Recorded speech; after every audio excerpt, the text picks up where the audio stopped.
Assalamualaikum warahmatullahi wabarakatuh. Salam Pramuka. Halo, apa kabarnya? Hari ini saya akan memberikan informasi mengenai emosi. Mau tahu apa itu emosi? Simak penjelasannya berikut ini.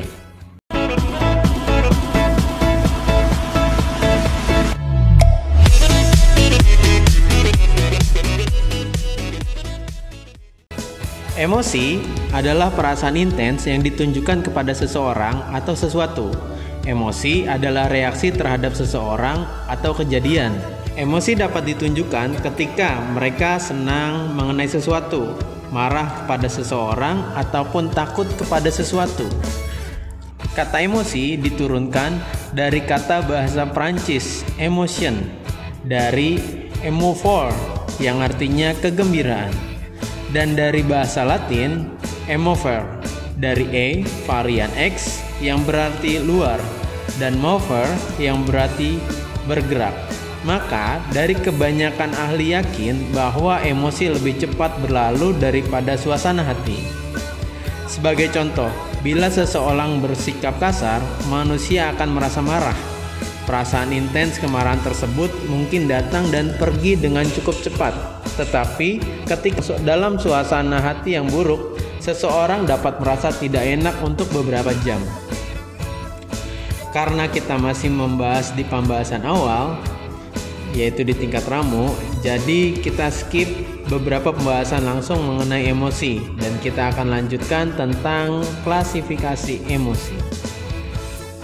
Salah satu cara mengklasifikasi emosi adalah berdasarkan apakah emosi tersebut positif atau negatif.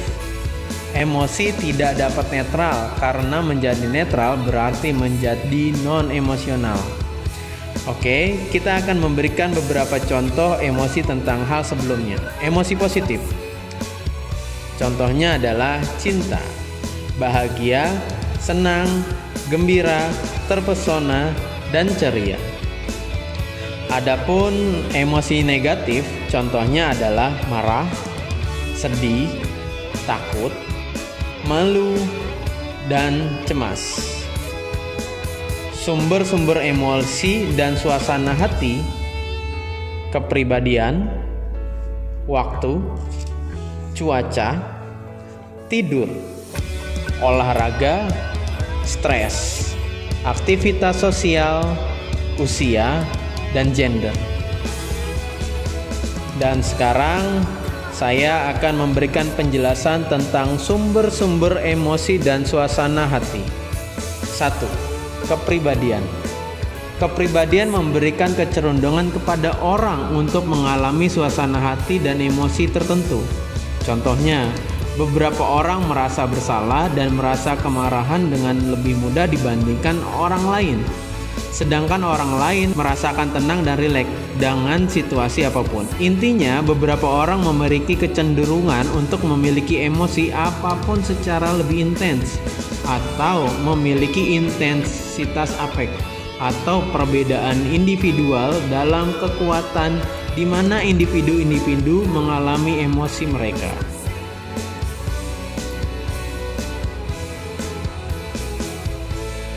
2. Waktu. Orang-orang cenderung berada dalam suasana hati terburuk di awal minggu dan berada dalam suasana hati terbaik di akhir minggu. 3. Cuaca. Cuaca memiliki sedikit pengaruh terhadap suasana hati. Seorang ahli menyimpulkan, berlawanan dengan pandangan kultur yang ada, data ini menunjukkan bahwa orang-orang tidak melaporkan suasana hati yang lebih baik pada hari yang cerah atau sebaliknya. Padahal, biasanya ketika kita berkegiatan normal, tiba-tiba terjadi perubahan cuaca dari panas ke hujan, beberapa orang akan menyesalkan hal tersebut. 4. Stres. Sebuah penelitian menghasilkan pernyataan adanya peristiwa yang terus-menerus terjadi yang menimbulkan stres tingkat rendah, menyebabkan para pekerja mengalami tingkat ketegangan yang semakin lama seiring berjalannya waktu semakin meningkat.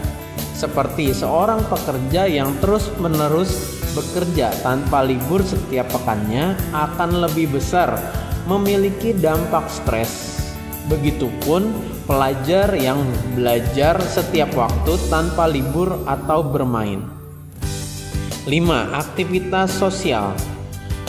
Orang-orang dengan suasana hati positif biasanya mencari interaksi sosial dan sebaliknya, interaksi sosial menyebabkan orang-orang mempunyai suasana hati yang baik. Jenis aktivitas sosial juga berpengaruh. Penelitian mengungkap bahwa aktivitas sosial yang bersifat fisik, informal atau epikurean lebih diasosiasikan secara erat dengan meningkatkan suasana hati yang positif dibandingkan dengan kejadian-kejadian formal atau yang bersifat duduk terus-menerus. 6. Tidur. Kualitas tidur mempengaruhi suasana hati. Satu dari alasan mengapa tidur yang lebih sedikit atau kualitas tidur yang buruk menempatkan orang dalam suasana hati yang buruk.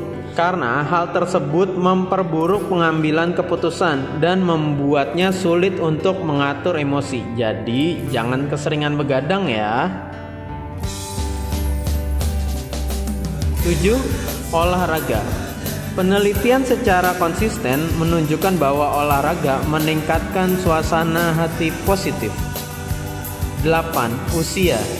Suatu penelitian atas orang-orang yang berusia 18 hingga 94 tahun mengungkapkan bahwa emosi negatif tampaknya semakin jarang terjadi seiring bertambahnya usia seseorang.